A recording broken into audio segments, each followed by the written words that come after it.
Wilujeng enjing kasadayana tina poe ieu di pelajaran bahasa Sunda. Ibu bade ngajarkeun tentang kecap rajekan duwi reka jeung kalimah pananya.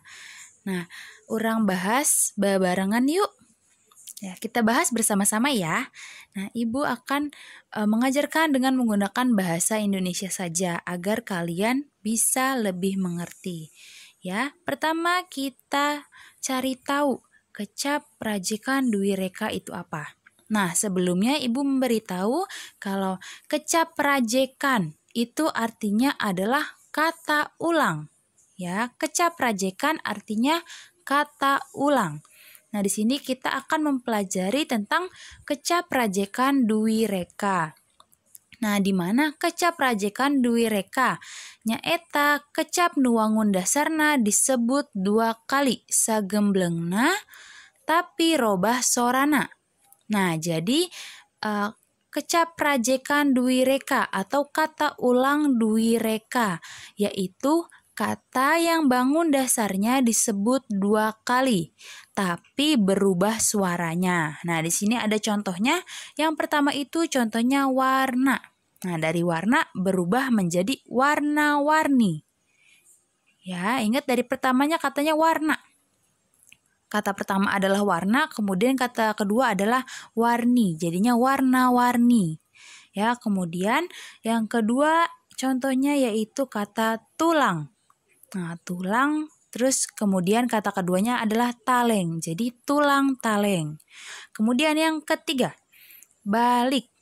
Nah, berubah menjadi bulak-balik. Ya, jadi ingat kecap rajekan duwi reka yaitu kata yang bangun dasarnya disebutkan 2 kali tapi berubah suaranya. Ya. Kemudian kita lanjut ke kalimah pananya. Nah, kalian pasti sudah pernah mempelajari ini ya. Sama juga artinya dengan kalimat pertanyaan atau kalimat tanya. Ya, di mana menggunakan 5W1H ya dalam bahasa Indonesianya. Nah, sekarang kita bahas dalam bahasa Sunda. Ya, jadi kalimah pananya tiasa digunakan pikeun nanyakeun hiji hal. Dina pelajaran ayeuna urang bade diajar kecap pananya. Di mana jeung saha. Nah, nanti selanjutnya ada lagi ya. Ini kalimat pananya atau kalimat tanya biasa digunakan untuk menanyakan sesuatu. Nah, di sini tidak hanya di mana dan saha. Nah, di mana itu artinya nanti kita bahas bersama-sama. Ya, yang pertama itu ada kata naha atau dalam bahasa Indonesianya adalah kenapa. Ya, kenapa? Nah, digunakan pikeun nanyakeun kejadian atau peristiwa. Nah, digunakan untuk menanyakan kejadian atau suatu peristiwa. Kemudian, yang kedua, iraha atau kapan. Ya, digunakan pikeun nanyakeun waktu. Nah, itu digunakan untuk menanyakan waktu. Nah, kemudian yang selanjutnya di sini ada kata numana. Nah, numana itu dalam bahasa Indonesia itu bisa yang mana atau mana. Nah, digunakan pikeun nanyakeun barang atau benda. Nah, digunakan untuk menanyakan barang ataupun benda. Kemudian kata naon. Nah, dalam bahasa Indonesia yaitu apa. Nah, apa ini digunakan pikeun nanyakeun hiji hal atau untuk menanyakan sesuatu ya. Kemudian yang selanjutnya ada saha atau siapa.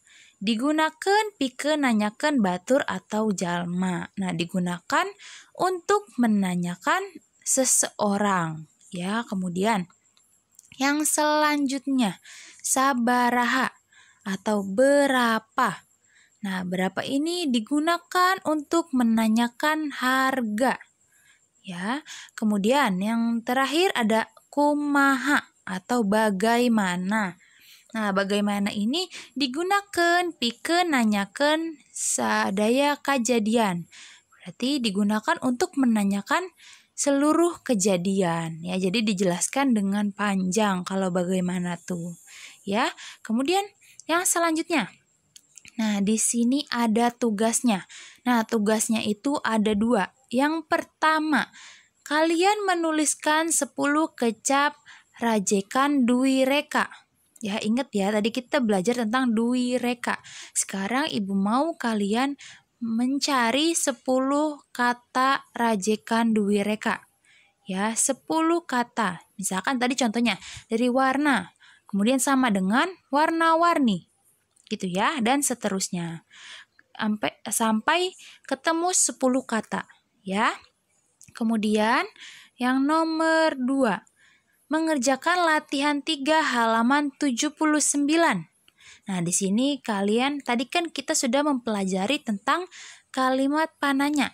Nah, di mana nanti di latihan 3 ini kalian menentukan kata tanya mana yang paling tepat untuk melengkapi pertanyaan tersebut. Ya, kerjakan semuanya di buku PS Bahasa Sunda. Buku paket tidak boleh dicoret-coret. Ya, kemudian tugasnya dikirimkan ke Google Classroom. Ya, semoga pelajaran hari ini dapat dimengerti oleh kalian. Tetap semangat dan jaga kesehatan. Hatur nuhun.